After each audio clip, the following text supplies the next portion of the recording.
In this video, I'm going to show you how to delete all your posts on Facebook at once, okay? Let's get started without wasting so much time. And please remember to like this video if you find it helpful, okay? Click on the Facebook application. Then click on your profile picture. Remember to follow every step by not skipping the video, okay? So you don't make any mistake. Then under settings and privacy, click on settings, okay? Then you'll want to scroll down. Just scroll down until you find this place for activity log. Click on it, okay? Then you will select public posts, okay? These are all the public posts. Click on all,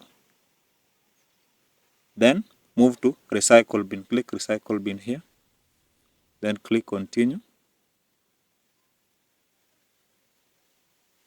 Then the items have been moved to recycle bin. Now let's go back to our Facebook main profile here, then refresh it, then click on your profile picture, just scroll down, then click on your name, then click on the three dots, then you'll want to locate archive, okay? Now click recycle bin. You see the items have been deleted, okay? Thank you guys.